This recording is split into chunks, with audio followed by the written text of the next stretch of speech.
Et là, j'ai été attaquée spirituellement. Le Seigneur m'avait ouvert les yeux spirituels. Ok. J'avais vu un démon et quelque chose qui couchait avec moi.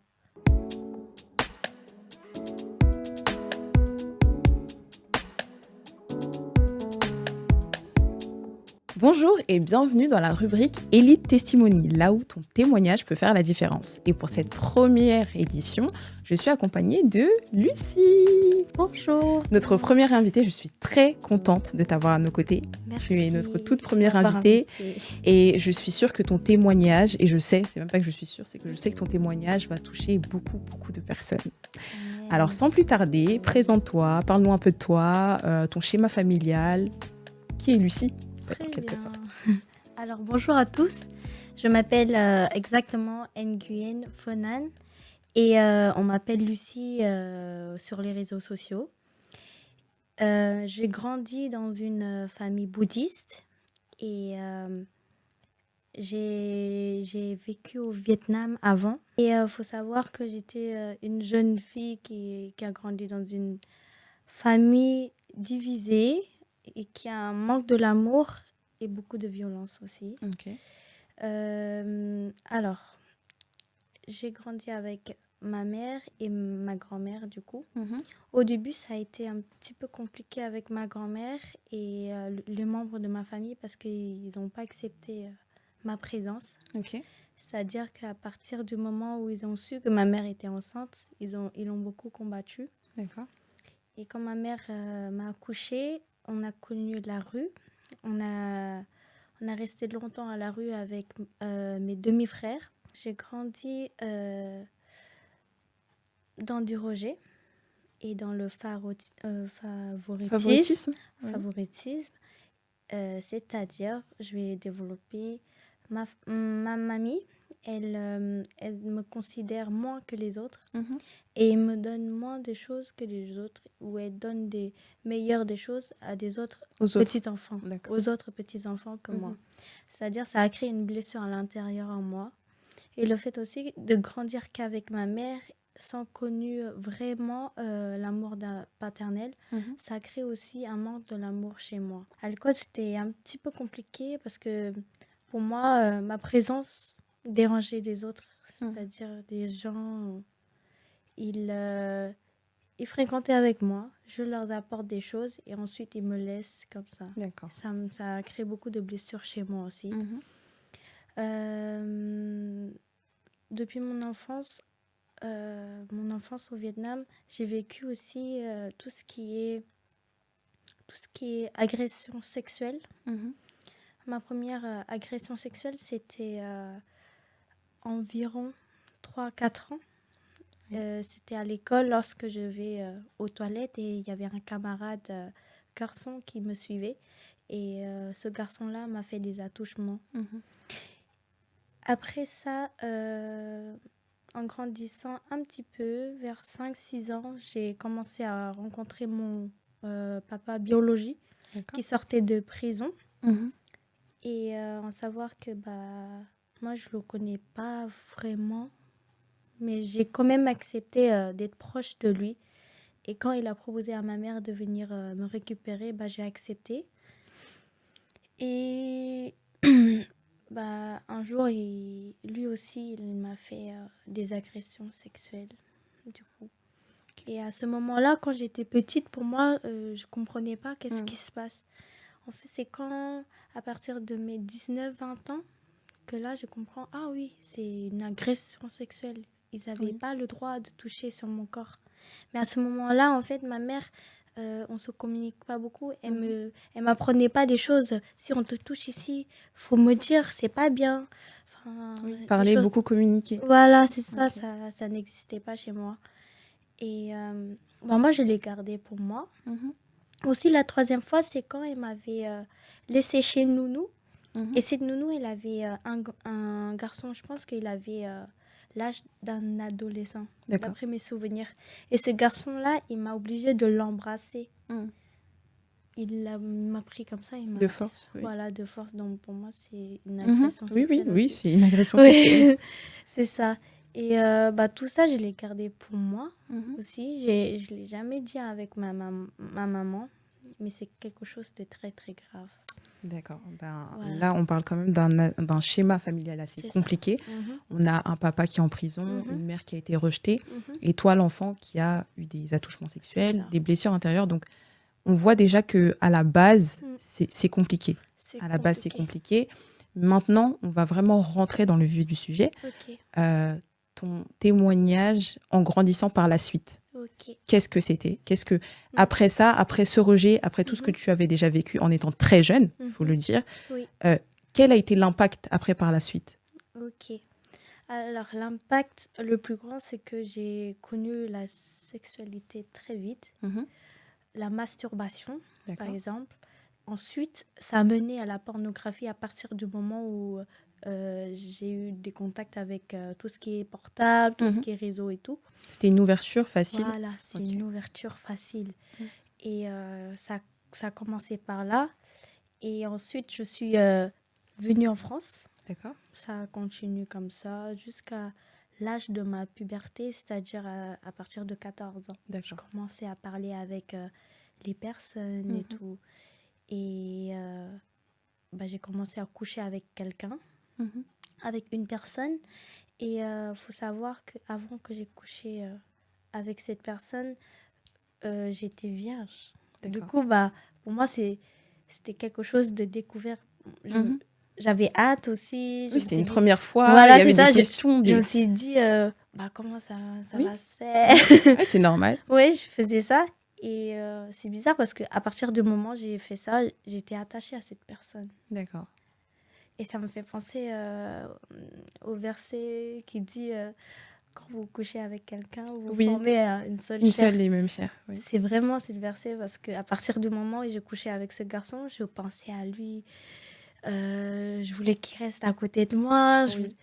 Alors donc, il y a eu, à travers la relation sexuelle, il y a eu un attachement physique et spirituel, puisque tu dis que c'est dans les pensées, en fait, puisque tu pensais à lui. Et, donc, vraiment, il y a eu cet attachement-là. Et je pense que à ce moment-là, tu en avais aussi besoin. Donc, ça venait combler une sorte de besoin que tu cherchais, en fait. C'est ça. Mais sauf que le garçon, en fait, il était juste là pour ça. Il ne m'aimait pas. Du coup, ça m'a mis goumin, peine de cœur. C'est compliqué, ça. Ouais, c'était compliqué. C'était compliqué. Et après, je commençais à vouloir parler avec d'autres garçons pour combler cette peine de cœur. Donc, j'essaye de parler avec un autre garçon. L'autre garçon m'a fait du mal. L'autre garçon m'avait dit, oui, t'es trop bien pour moi. Je peux pas continuer. Je me suis dit, mais comment ça? Si on s'aime... Si je suis trop bien, on peut rester ensemble. Du coup, ça a créé en moi encore une peur de l'abandon. Ça a développé en moi une peur de dépendant et une dépendance affective qui m'a suivie, du coup. En sachant ça, quand je suis venue en France, j'ai pas raconté, mais j'ai été rejetée aussi à cause de ma culture. J'ai reçu du racisme. Et faut savoir que toute ma scolarité, j'ai reçu le rejet. J'ai mangé, par exemple, dans la cantine toute seule. Quand il y a eu des travaux de groupe, je suis la dernière personne qui est choisie. Et du coup, c'est à cause de ça que quand une personne vient vers moi, j'avais l'impression que je suis importante, que je suis spéciale, alors que pas du tout. C'est quelque chose de normal, quoi. Et à cause de cela, j'ai accepté des mauvaises personnes, des mauvaises fréquentations dans ma vie. Et ça m'a emmenée à traîner avec les personnes qui fument des shit, qui font des ballons, qui fument les chichas, jusqu'à les personnes qui ont fait l'escorting. D'accord. Au début, j'avais refusé, du coup. Mais et pourquoi tu as refusé au début? Au début, j'avais refusé parce que j'avais quand même cette pensée pour ma mère. Le fait qu'elle m'a élevée toute seule et tout. Et ça a été compliqué avec déjà mes frères parce qu'ils font la prison et tout, ils font plein de bêtises. Et que j'étais la dernière espoir à ma mère. Oui, d'accord. Je ne devais pas faire des choses. Tu vas pas faire ça. Voilà, c'est pour ça que j'ai refusé. Mais par la suite, ce qui a déclenché vraiment, C'est quand j'ai commencé à parler avec des mecs à gauche, à droite sur... j'avais 15 ans. Hein. D'accord. Des mecs à gauche, à droite sur Snap. J'avais eu un rendez-vous avec un garçon. Et ce garçon avait ramené une bouteille de l'alcool. J'avais bu avec lui. Et ce jour-là, je m'en souviens que j'étais saoulée. Et à chaque fois, quand je me réveillais, c'était quelqu'un d'autre qui couchait avec moi. Jusqu'à quand je me suis réveillée, je voyais plein de préservatifs. Donc, tu étais inconsciente? Voilà, c'est ça. Bah, c'est des viols. C'est des viols. Et j'ai vu plein de préservatifs ce jour-là. Bah, quand je suis sortie de cet endroit, j'avais honte de moi. Je me suis dit, mais comment j'ai fait pour arriver à là? Pourquoi j'existais? Je ferais mieux de mourir, en fait. Parce que là, j'ai donné la honte à ma mère, à ma famille, à moi-même. J'avais même plus de valeur à mes yeux à ce moment-là. Et à ce moment-là, tu dis que tu as 15 ans, donc tu as vécu ça, et tu cherches des réponses. Enfin, tu as des questionnements et tu cherches des réponses que tu ne trouves pas. Mais tu as dit au début que tu étais bouddhiste, enfin, ta famille était de conversion. Est-ce que tu as essayé de te rapprocher de ça, ou à quel moment tu as un peu cherché, on va dire, la face d'un Dieu, ou du moins de Jésus, ou de quelque chose pour t'accrocher quelque part, tu vois? Moi, j'ai toujours fait les prières bouddhistes parce que ma mère, elle m'a demandé. Mais à côté de ça, c'est vraiment quand je suis venue en France, j'étais dans un collège privé. Et ici, il y avait le catholicisme. C'est par là que j'ai commencé à apprendre la vie de Jésus. Et tout. Je faisais mon baptême, ma communion. T'as tout fait. J'avais tout fait en tant que catholique. Et par la suite, bah, j'ai vraiment éloigné de ça. D'accord. J'ai vraiment éloigné de ça. Et comme on dit, la religion ne dure pas. C'est vraiment une relation avec Dieu qui dure. Totalement. C'est ça. Et moi, j'avais fait comme une sorte de religion parce que c'est comme ça que je connais chez les bouddhistes. On récite des choses et voilà, c'est pas une vraie relation en tant que chrétienne quand on parlait avec Dieu. C'était pas ça que je connaissais. D'accord. Et du coup, bah, j'ai commencé par là. Je connaissais les Notre Père, Je vous salue Marie, enfin, certaines prières catholiques qu'on devait connaître. Et je partais à la messe aussi, mais ça n'a pas duré. Ça n'a pas abouti à quelque chose, en tout cas. Et ensuite, bah, après ce viol, je n'avais plus de valeur à mes yeux. C'est à partir de ce moment-là, bah, je commençais à faire n'importe quoi, à partir en soirée, rencontrer une autre personne, coucher. J'avais perdu, entre guillemets, le goût à la vie. Je ne sais plus quoi faire et tout. Tu fais juste les choses pour faire. Oui, par émotion, pour faire. Et j'ai été perdue dans mes pensées, on va dire. J'étais beaucoup perdue. D'accord. Au niveau des entourages, des amis, du coup, comment c'était? Enfin, tu avais des amis qui te conseillaient, ou ils étaient là, ils te disaient viens, on va dans les soirées, les boîtes de nuit, les trucs comme ça, ou pas du tout? En fait, pour moi, j'avais pas vraiment des amis, parce que ce n'est pas des amis. Les amis ne te conduisent pas vers la mort. Totalement, oui, c'est vrai. Et les amis que je fréquentais, c'est soit par intérêt, c'est soit juste pour me proposer à aller dans tel endroit, par-ci, manger, mais jamais me conseiller. Jamais me reprend Lucie ou Fenan. Ça, ce que tu fais, c'est pas bien. Arrête. Non, il n'y avait pas ça. Ou essaye de faire entreprendre quelque chose, faire quelque chose que t'aimes. Non, mais j'avais pas eu ça. Toute ma vie, jusqu'à mes 15 ans, j'ai grandi dans « Ah, t'es nul, tu sers à rien, t'es moche, ta tête de chinoise, tu sers à rien, rentre dans ton pays. » Des choses comme ça qui a créé une personnalité en moi, une identité que j'avais acceptée, qui n'est pas la mienne. Et en fonction de ça, bah, j'ai fait certaines choses parce que j'ai fié à cette identité qui n'est pas à moi. D'accord. Et du coup, bah là, tu nous disais que tu as refusé l'escorting, tu as eu des viols, et du coup, après, par la suite, est-ce que tu as accepté ou pas? Après, par la suite, j'ai accepté. À mes 16 ans, faut savoir que j'ai quitté mon foyer familial chez ma mère et mon beau-père. Et faut savoir que c'était très compliqué quand j'ai habité avec eux. Parce que violence conjugale, des choses comme ça. En plus, l'harcèlement à l'école, j'étais à bout. Du coup, j'ai cherché quelque chose que je peux gagner de l'argent. D'accord. J'ai commencé une formation dans la coiffure. J'ai pas fini cette deuxième année. Je faisais seulement 1 an et demi de formation, de alternance. Et à ce moment-là, quand je faisais mon alternance, j'avais un studio et je le louais. Ce studio est juste en dessous de mon entreprise où je travaillais en alternance. Et il faut savoir que quand je travaille en alternance dans l'entreprise, j'ai 2 semaines de l'école après. D'accord. Et quand je suis à l'école, j'ai eu des fréquentations, pas trop ça, des fréquentations dans le pôle coiffure, ça te donne envie.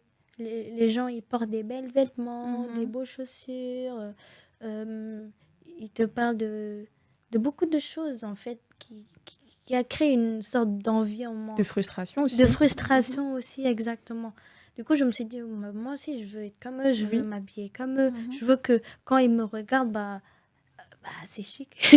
Moi aussi, c'est...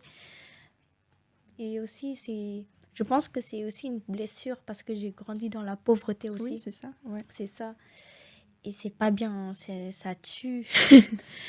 Ça tue. Et voilà, à partir de ce moment-là, il y avait le Covid. Ok. Le Covid, moi, j'étais beaucoup sur les réseaux sociaux.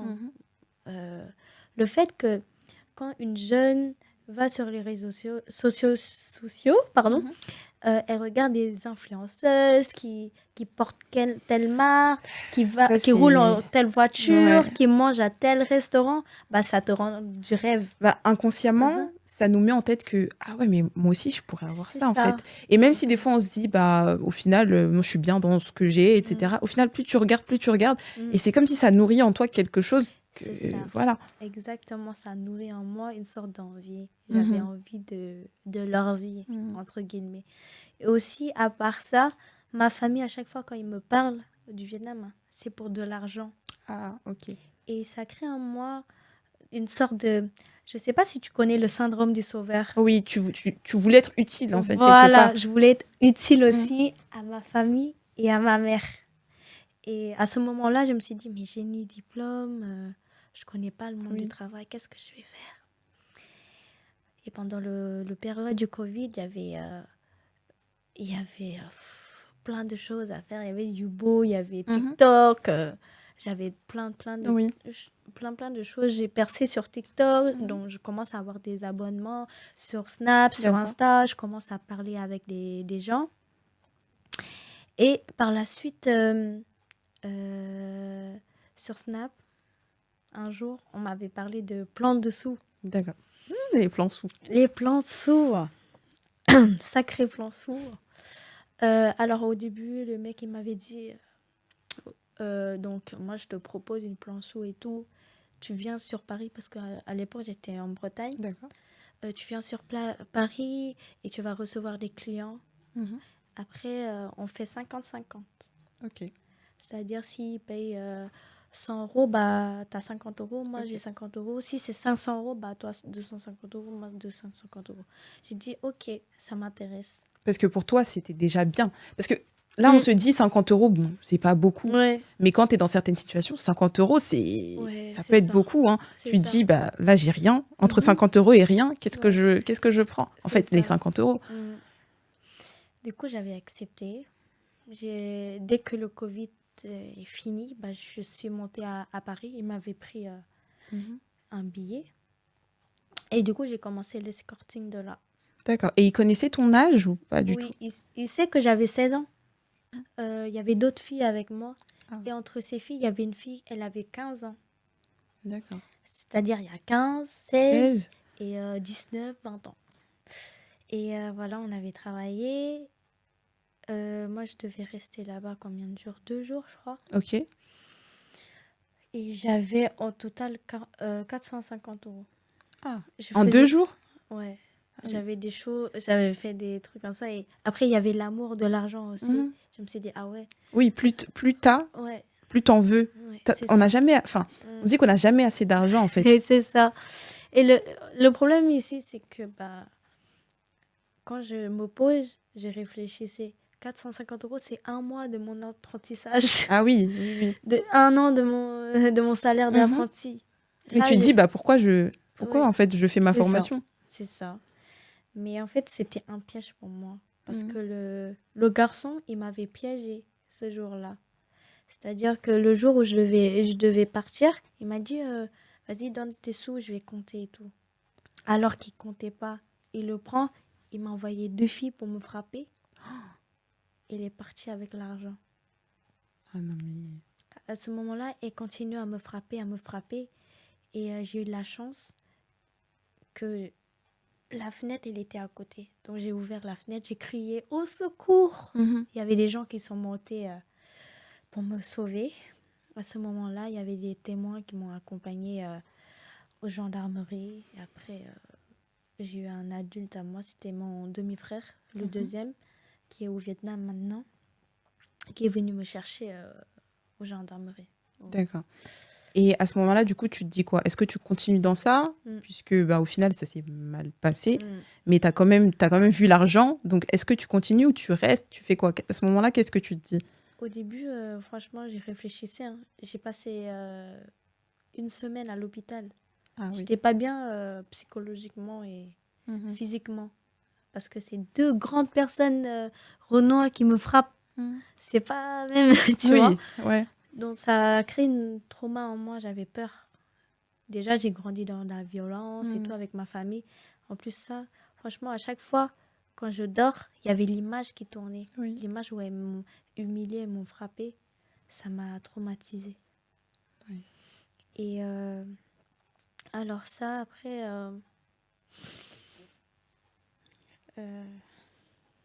Ça va? Oui, ça va. Tu prends ton temps. Ouais.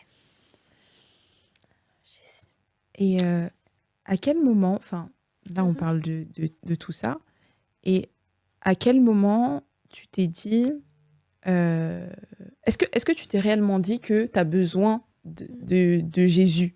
Ou est-ce que tu as besoin de la foi, tu as besoin du spirituel? Ou tu t'es pas dit ça et c'est venu dans ton histoire, c'est venu à un moment, tu ne t'attendais pas et puis voilà. Ouais. Où tu étais vraiment dans une situation et tu t'es dit là, j'ai besoin de quelque chose qui n'est pas là en fait, ou du moins que je ne connais pas. En fait, l'apparition de la foi chrétienne, elle est arrivée comme ça. Ok. Surprise. D'accord. À partir du moment où j'ai vendu mon corps, après ça, je suis rentrée chez moi, je continue ma formation. D'accord. Et là, j'ai été attaquée spirituellement. Le Seigneur m'avait ouvert les yeux spirituels. Okay. J'avais vu un démon et quelque chose qui couchait avec moi. Au début, je ne savais pas que c'était un mari de nuit, un esprit de tu connaissais pas tout ça. Je connaissais pas tout ça. Ouais. Spiritualité, zéro. Donc, j'ai en parlé de ça, de ce problème-là sur Instagram. Et il y avait une sœur en Christ. Elle s'appelait Déborah. D'accord. Victoria. Et elle m'avait parlé de Jésus et elle m'a parlé de ce problème aussi. Au début, elle m'a dit que c'était un problème spirituel, que je dois être délivrée. J'avais pas compris, mais j'ai dit, mais qu'est-ce qu'elle raconte? On est dans un film. Parce que moi, je crois en Dieu sans croire en Dieu. Sans réaliser la réalité spirituelle. Ok. Je sais qu'il y a un Dieu. Qu'il y a un Dieu, oui. Mais bon. Voilà. Donc, j'accepte quand même dans mon cœur de ce qu'elle me parle. Au début, elle m'a dit, oui, c'est un mari de nuit et tout. Et ça arrive quand tu ouvres une porte. J'ai dit, mais quelle porte? Je cherchais. Oui, alors que c'était les relations que tu avais eues. C'est ça. Du coup, elle m'a expliqué, c'est quand tu commences à coucher hors mariage. C'est là que j'ai compris. J'ai dit, mais j'ai trop fait là. j'ai trop fait. Comment je vais faire et tout? Aide-moi. Après, elle m'a dit, tu sais, Jésus est fidèle. Elle m'a parlé de l'amour de Jésus. Et à partir du moment où elle m'a parlé de l'amour de Jésus, ça a changé quelque chose dans mon cœur. Parce qu'à ce moment-là, mon cœur, c'était un vide. Il était fermé, il était blessé. C'est surtout. ça. un cœur blessé, un Brisé. cœur vide, un cœur brisé. Et lorsqu'elle m'a parlé de Jésus, mes larmes commençaient à couler. Et je ressentais quelque chose qui est en train de combler mon cœur.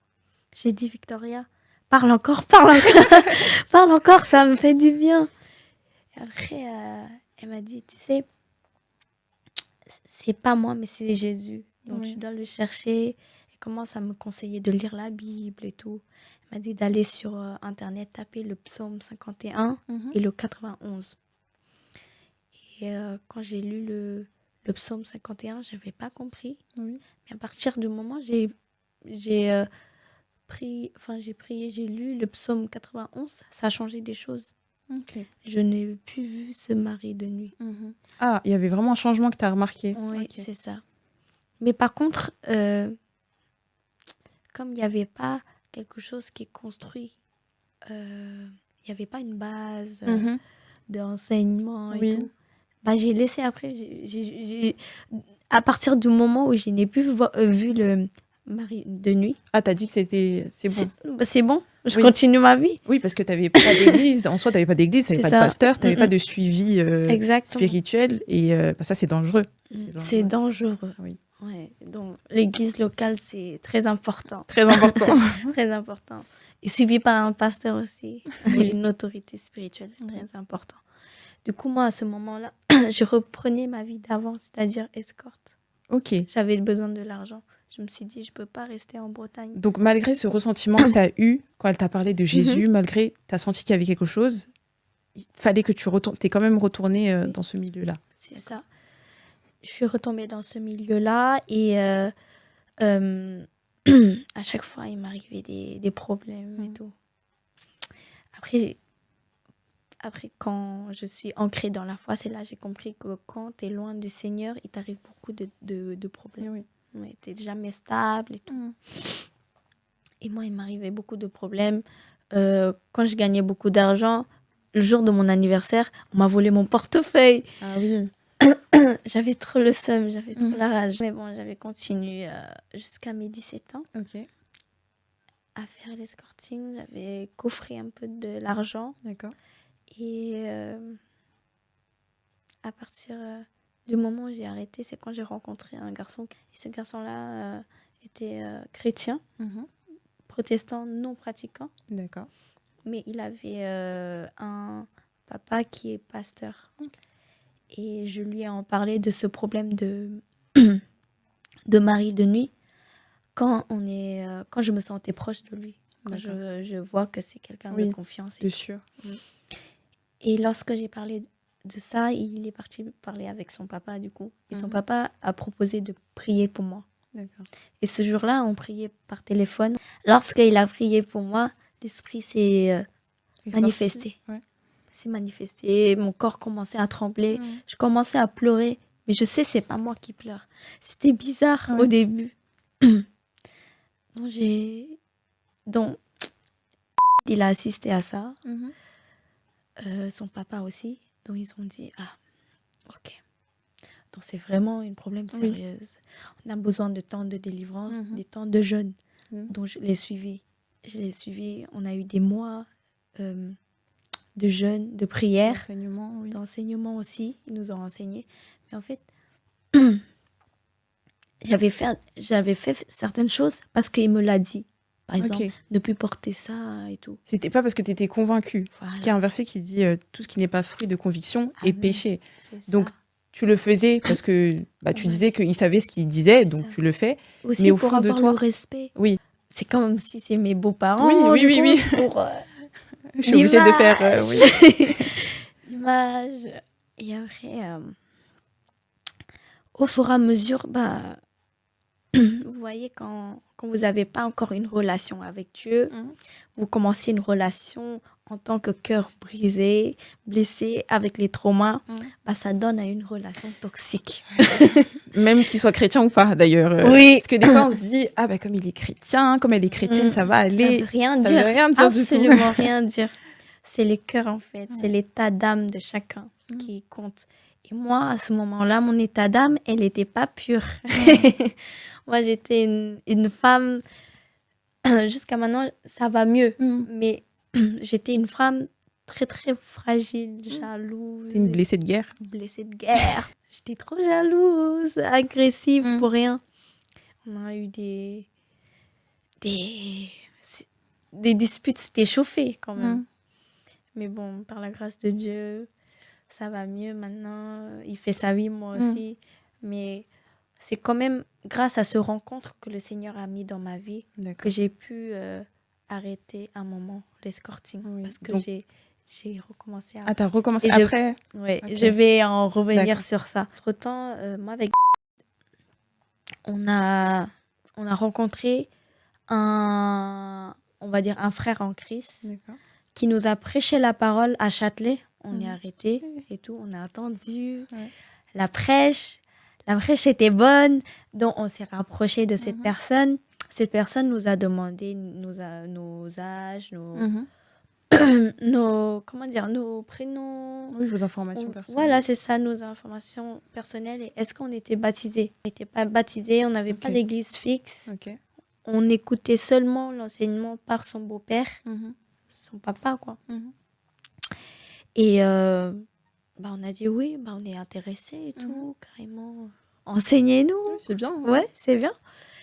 Et au fur et à mesure, il nous enseignait sur le baptême, il nous parle du baptême. Et même pas un mois, on s'est fait baptiser. On s'est fait baptiser à Créteil la nuit. Oh, bizarre. Bizarre.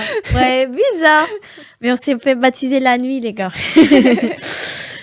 Et après le baptême, le frère en Christ en question commençait à dire des choses comme quoi, oui, mais votre relation ne vient pas de Dieu, il faut que vous séparez. Dieu n'accepte pas l'impudicité, Dieu n'accepte pas le désordre. Donc on a écouté. Et après, il commence à dire à Dieu dit que tu dois pas laisser tes tresses, coupe tes cheveux, des choses comme ça. Et moi, on m'a dit, Dieu m'a dit que tu ne peux pas te maquiller parce que c'est l'esprit de Jézabel et tout, des choses comme ça. Mais par la crainte de Dieu, on connaissait pas Dieu. Oui. On connaissait Dieu seulement. Et la parole non plus, vous ne la connaissez pas. Voilà, la parole non plus, on ne connaissait pas. Pas plus que ça. Oui. Pas plus que ça. On n'avait pas vraiment une relation stable avec le Seigneur.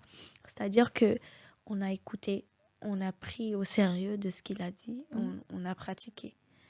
Et ensuite de ça, il y a des histoires avec cet homme de Dieu, soi-disant, qui disait, on sera mari et femme. Carrément, on est parti chercher la feuille à la mairie, quelque temps après. Parce que j'avais cru à ça. D'accord. Alors que, après, le Seigneur m'a montré que cet homme, carrément, parce qu'il avait 28 ans, moi j'avais 17 ans. D'accord. Déjà, l'âge, c'est pas normal. C'est problématique, oui. Ouais. Déjà, c'est quelqu'un qui ne travaille pas. C'est aussi un problème qui dit que le Seigneur subviendra à mes besoins. Subviendra de mes besoins. Non, c'est pas normal. Mais moi, à ce moment-là, j'avais 17 ans, je connaissais rien. Oui, il a profité. Il a profité de la situation. Il a profité de ma gentillesse aussi, parce que des fois, c'est moi qui lui a donné à manger, des choses comme ça. Je l'ai hébergé. Et le moment où je l'ai hébergé, c'est pourquoi, les gars, il faut fuir l'impudicité. Je suis tombée dans l'impudicité avec ce monsieur. Qui lui-même disait que la relation... Et à partir du moment où je suis tombée dans l'impudicité avec le monsieur, le Seigneur m'a beaucoup révélé des choses par rapport à lui. Et il m'a aussi montré qu'il n'a pas fait ça seulement à moi, mais aussi avec les autres sœurs dans les autres églises. À ce moment-là, en fait, mon monde s'est écroulé. Je me suis dit, mais j'ai pas encore une relation avec Dieu. Je me suis dit, mais c'est quel genre de Jésus qu'on me prêche? Bah oui. J'étais très déçue. Et ça fait que je suis retournée dans le monde. D'accord. Je venais d'avoir 18 ans, je suis retournée dans le monde. Je retournais dans tout ce que je faisais, même je faisais pire. Ah, oui. Ok. L'escorting, je suis partie, je faisais pire. Et aussi, j'étais partie dans les soirées avec les hommes et tout. J'étais bourrée, je couchais avec les hommes. Je faisais beaucoup de ballons aussi. À partir de ce moment-là, j'ai cru que ma vie était chaotique. Je suis devenue un peu alcoolique et je cherchais par le suicide. D'accord. Tous les jours dans ma tête, c'est le suicide et tout. Et faut savoir qu'à ce moment-là, je devais rendre mon appartement. J'avais plus de travail. Mes papiers sont périmés. J'étais comme ça. Désespoir. Oui. Par la suite, j'ai su que j'étais enceinte. D'accord. Et tu ne savais pas de qui? Je ne savais pas de qui. D'accord. À ce moment-là, j'avais pas cherché. J'avais cherché un peu. Mais après, j'ai arrêté de chercher le père. Du coup, je commençais à ce moment-là à chercher une solution. Dieu merci que je n'ai pas eu cette idée d'avorter, mais d'assumer. Et j'ai bien raison parce que c'est grâce à cette grossesse qui m'a sauvée. D'accord. Et qui m'a délivrée de beaucoup de choses. Cette grossesse, c'est aussi une preuve d'amour par le Seigneur. Oui. Qu'il ne m'a jamais abandonnée. Aussi, il m'a bénie parce que j'ai jamais ressenti de l'amour auparavant comme celle de mes enfants. D'accord. Et c'est cet amour que tu as manqué, toi, à ton tour, tu l'as donné à tes enfants, en fait. C'est ça. Donc, non, je pense que c'est dur, hein, parce qu'en fait, on donne ce qu'on a reçu. Et il faut savoir que quand je suis devenue maman, c'était quelque chose de compliqué pour moi parce que je ne savais pas comment aimer, je ne savais pas comment faire. Mais le Seigneur a pourvu beaucoup de choses. Pendant cette grossesse-là, j'ai vécu des galères comme quoi j'ai dormi dehors parce que mon contrat d'hébergement s'est terminé. Donc, j'ai connu tout ce qui est 115, hébergement par-ci, par-là, les nuits dans les hôtels. Et il faut savoir que le Seigneur m'a... Combien ? J'ai su ma grossesse en septembre. D'accord. En novembre, j'ai été intégrée dans un groupe chrétien qui priait chaque soir à 20h. Moi, au début, à cause de cette histoire avec cet homme de Dieu, je ne crois plus. Oui, c'est normal, tu étais réticente, tu ne voulais pas. Parce que tu dis, au final, peut-être tout le monde est comme ça. Ils viennent faire semblant qu'ils parlent à la place de Dieu et puis au final, non. Et je n'ai pas précisé aussi, mais à ce moment-là où j'étais avec le monsieur, là, j'avais rencontré une église. Et cette église-là, en fait, ils m'ont interdit de venir quand j'étais enceinte. Et ça a créé aussi... Encore le rejet. Oui.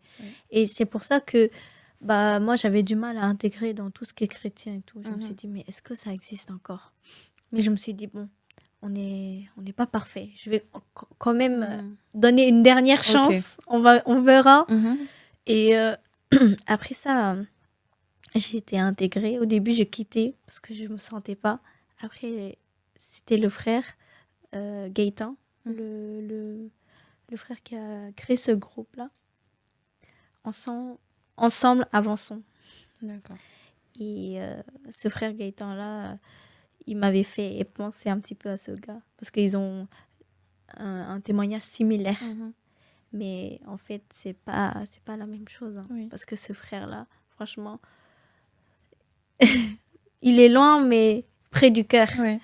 Ce frère-là, avec sa fiancée, qu'il a fiancée l'année dernière, Johanna, m'ont beaucoup aidé pendant ma grossesse et après mon accouchement. M'ont beaucoup aidé. Et les frères et sœurs, ma sœur Mariam, dédicace à toi. Ma sœur Mariam et tous les frères dans le groupe, merci. Ma sœur Stacy et Shanice, elles m'ont beaucoup aidé. Beaucoup, beaucoup aidé. Et pendant ma grossesse, ils m'ont aidé en prière. On a prié pour mes papiers. Le Seigneur a permis que j'ai eu la nationalité française. Et au début, ça a bloqué tous mes démarches. Parce que quand tu n'as pas de papier, en fait, ça bloque la CAF, ça bloque l'assurance maladie. Tu n'as pas de papier, tu n'as pas d'identité. Donc, tu n'es rien, en quelque sorte. C'est ça, c'est bloqué. Et le Seigneur a pu débloquer cette situation. Ensuite, le Seigneur m'a aussi débloqué au niveau de logement. J'ai été hébergée dans un centre maternel. Mais vu que je me sentais seule, je ne restais pas tranquille. Donc, je cherchais à vouloir revenir sur Paris. Et quand je suis revenue sur Paris, j'avais fait une rencontre avec mon ex, qui était musulman. C'est cet ex-là qui m'a accompagnée partout. Qui m'a aussi soutenue, mais il est musulman. Oui. Et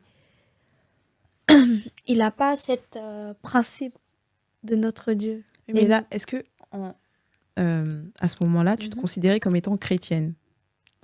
Oui, quand même. Ok, d'accord. Je me considérais comme étant chrétien. Et ça me démangeait déjà. Mais en fait, c'est le fait qu'il me donne de l'amour, du côté paternel. C'est ça qui me retient. Et aussi qu'il acceptait mon passé, parce que dès qu'on se parlait, je lui ai parlé de mon passé escorte. Oui, parce que ça peut faire fuir les hommes. Donc, oui. Et en sachant que pendant ma grossesse, ma mère elle m'a beaucoup dit des choses blessantes, comme quoi on n'allait pas m'accepter comme je suis, on ne va pas accepter mes enfants, moi, et que moi et mes enfants, nous sommes maudites. Donc j'ai pris ça à cœur. Je me suis dit, plus personne va m'accepter, vouloir de moi et tout. Et ce garçon-là, il m'avait accepté tel que je suis. Et c'est pour ça m'a touchée. Je me suis dit, ok, on peut commencer quelque chose. Pourquoi pas? Pourquoi pas? Et ça n'a pas abouti. Ça n'a pas abouti. Hein. Ça a donné gourmand encore. Encore. Donc, avec ce garçon, on a connu la rue. On a dormi dans sa voiture, quand j'étais enceinte. D'accord. On a connu des vraies galères. Dormir en décembre dans la voiture. Enceinte en plus. Ouais, le froid. Ouais. En plus, quand j'étais enceinte, mon ventre, il était comme ça. J'avais mal au dos. Hein. Oui. C'était la souffrance. Mais bon, il était là pour moi. J'étais là pour lui. On postulait, on travaillait. Moi, j'ai travaillé à partir de mes 5e mois. D'accord. J'avais caché ma grossesse. D'accord. On m'a pris quand même par la grâce de Dieu. Je travaillais en tant que réceptionniste. Oui. Et j'avais pas de diplôme ni rien, mais la grâce de Dieu est là. Bien, oui. On m'avait pris, je travaillais. Et au bout d'un moment, mon ventre, il commençait à se voir vers 7 mois. D'accord. Et là, j'ai commencé à parler à mon responsable. Je suis enceinte et tout. Oui. Et voilà, ils ont décidé quand même de me garder. Par contre, ils ont prolongé mes périodes d'essai. Parce que le jour où je devais partir, j'avais déjà fini mes périodes d'essai. Mais ils ont prolongé. D'accord. Mais ça fait que j'étais en congé maternité. Et quand j'ai repris, je reprenais mes jours de période d'essai. Hein. Après, ça a été validé par la grâce de Dieu. Mais je n'avais pas continué ce travail vu que j'avais accouché avec les horreurs des crèches. Ça ne rimait pas, donc j'ai arrêté tout ça. Enfin, bref. Avec ce garçon, ça a été fini mal. Et comment vous dire? En fait, comme c'est une relation qui a été construite sur l'impudicité, en fait, ça n'a pas marché. D'accord. C'est comme si on construisait une maison sur le sable. Oui, il n'y avait pas de base, il n'y avait pas de crise dans notre relation. Quand on se dispute, il n'y a pas ce terrain d'entente, la communication. La prière aussi. Non, il n'y avait pas ça. Et aussi le conflit. Parce que il était pas content quand je prie Jésus, quand je parle de Jésus, les conflits comme ça. Au début, il disait oui, il va m'accepter parce que je suis chrétienne et tout. De toute façon, on prie pour lui, on prie les mêmes dieux. Après, il change de disquette. Il m'a dit ouais, si tu te convertis pas, on pourrait pas se marier. Le garçon, en fait, il veut me garder sans me garder. Oui. Donc, pour moi, ça va pas se passer comme ça. Je suis maman maintenant. Je veux pas que mes enfants vivent dans un cadre de famille comme moi, divisé. Comme tu as eu. Okay. Oui, c'est ça. Donc, à partir du moment il y a eu de la violence, il y a eu des insultes, j'ai commencé à partir, j'ai pris mes clics et mes claques. Il faut savoir qu'avant qu'on habitait ensemble, j'étais 1 mois à l'hôpital. D'accord. Parce que je n'avais pas de logement ou quoi. Et carrément, on m'avait menacé de prendre mes enfants si je ne trouvais pas quelque chose. D'accord. C'est-à-dire que dès que j'ai accouché, j'ai cherché, je stressais même. C'était trop pour moi. Mais après ça, le Seigneur m'a fait grâce de me donner une place au centre maternel. D'accord. Et c'est à partir de ce centre maternel, je suis restée 2 mois. Là, on m'a proposé un appartement. Mais malheureusement, ça n'a pas été longtemps. parce qu'on s'est séparés. Et moi, au lieu de le jeter dehors, je l'ai laissé et revenir au centre maternel. D'accord. Et voilà. Ok. C'est ça ma relation. Et pendant cette relation toxique, quand ça ne va pas, quand je cherchais, parce que j'ai encore des traces là, je me mutilais parce que j'avais mal. Je me suis dit, oui, il a assisté à mon accouchement. C'est fini pour moi, en fait. Je pensais finir ma vie avec lui. Mais en fait, c'était pas la volonté de Dieu. Il n'y avait pas de paix, il y avait pas... C'était pas vraiment de l'amour, mais c'est une dépendance affective. Ok. Et bah, du coup, là, tu as accouché, tu as tes enfants. C'est ça. Qu'est-ce que t'a apporté Jésus? Qu'est-ce qui t'a apporté, en fait? Qu'est-ce qui m'a apporté qu'est-ce qui t'a réellement apporté? Parce que tu sais, des fois, on se dit, j'ai rencontré Jésus, j'ai eu telle situation, ah merci Seigneur. Mais au fond, qu'est-ce que ça t'a réellement apporté qui t'a impacté vraiment dans ta vie? Ok. C'est fort comme question. C'est très fort.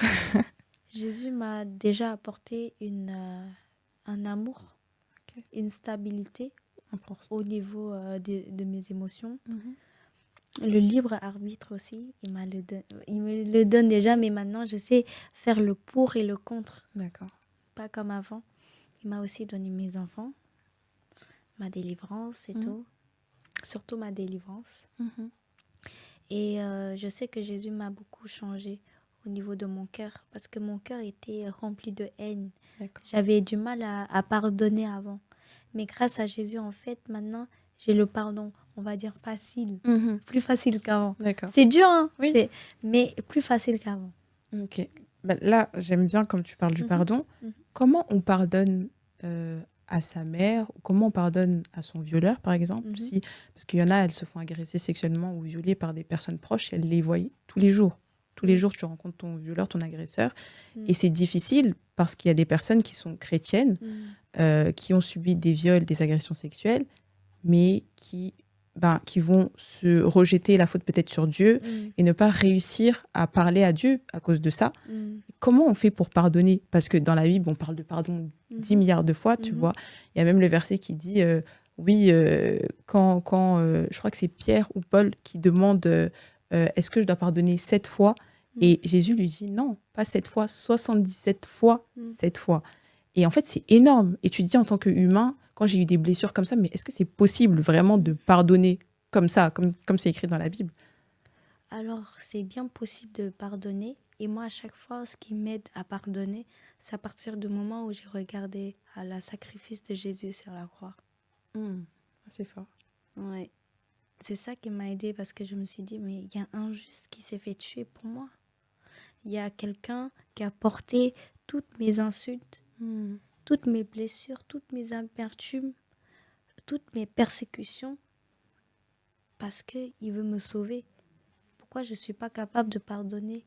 Parce qu'il m'a fait ça pour moi. C'est beau.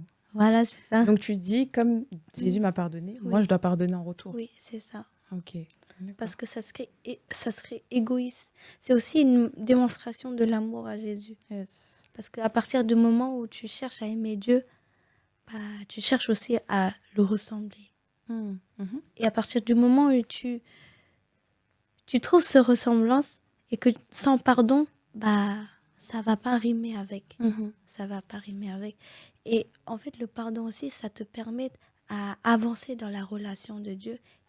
Et comment dire, ça te libère. Oui, le pardon est libérateur, totalement. C'est ça. Totalement. Parce que si tu gardes trop de choses dans ton cœur, ça va pas. Ça va pas. Ça va trop être lourd pour toi. Tu peux pas avancer dans ça. Oui, surtout dans le plan de Dieu. Mais voilà, c'est quand je regarde au sacrifice de Jésus. En tout cas, c'est un très, très, très beau témoignage. Merci. Tu es une très belle jeune femme et je pense que réellement, au travers de ce témoignage, Dieu va faire beaucoup de choses et même au travers de ta vie, je pense qu'il fait déjà. Et j'aurais aimé savoir si tu as une dernière chose, si tu pouvais conseiller une personne qui est passée par des moments comme ça et qui recherche quelque chose qui n'a pas de réponse. Qu'est-ce que tu pourrais dire à cette personne-là, à cette jeune femme-là, ou même à cet homme? Tu vois, il y a des hommes qui passent par tout ce que tu as cité. Donc, qu'est-ce que tu pourrais dire? Alors, la chose que j'aimerais bien vous dire d'abord en tant que maman, on ne laisse pas ses enfants n'importe où. Et on doit beaucoup se communiquer avec eux pour savoir ce qui ne va pas, ce qu'on doit changer, ce qu'on doit faire pour que la relation... Parce que la relation avec les enfants, c'est très important. Parce que c'est les futurs... peut-être futurs docteurs, futures personnes. Et si on ne s'aime pas maintenant, on ne construit pas maintenant, ça peut être mauvais plus tard. Si on met pas assez de choses de Dieu, le diable, il va faire à notre place et c'est pas bon. Ça, c'est en tant que maman. D'accord. En tant que femme, j'aimerais bien dire aux femmes que tu as de la valeur. Yes. Oui. Tu as de la valeur. J'avais écouté un prêche il n'y a pas très longtemps. Le pasteur avait montré un billet de 10 €. Il a chiffonné et après, il a... Déchiré? Non, il a pas. Il l'a ouvert? Il l'a ouvert, il a demandé qui veut. Et après, il a posé la question aux gens, mais pourquoi vous prenez ces chiffonnés? Ils ont dit parce qu'il y a de la valeur. Oui, parce qu'ils connaissent le poids des 10 €, même si c'est chiffonné, ça reste 10 €. Donc, peu importe ce que tu traverses, peu importe la saleté dans ta vie, peu importe les préjugés des gens, tu as de la valeur. Amen. Aux yeux de Dieu. Tu es une perle précieuse. Et n'oublie pas, ne laisse pas le diable te donner une autre identité. Ne faites pas comme moi, en tout cas. Oh, mais ça va. Ça va maintenant. Oui, ça va mieux maintenant par la grâce de Dieu. Et aussi, les filles, les garçons, ne donnez pas votre cœur par de dépendance affective. Yes. Parce que ça peut être mauvais pour vous. Et cherchez Dieu d'abord, vous connaissez. Et ensuite, il vous donnera ce que votre cœur désire. Ouais, en tout cas, merci beaucoup pour ces beaux mots. Merci d'avoir été présente, d'avoir répondu présente. Et merci pour ton témoignage qui a été vraiment, moi personnellement, ça m'a édifiée. Donc, vraiment, merci beaucoup. Et puis, on espère beaucoup de belles choses dans ta vie. Yes, merci Jésus. Cet épisode est fini. On vous retrouve prochainement pour un nouvel épisode de Elite Testimony. Donc, restez connectés et suivez-nous. Et à très bientôt.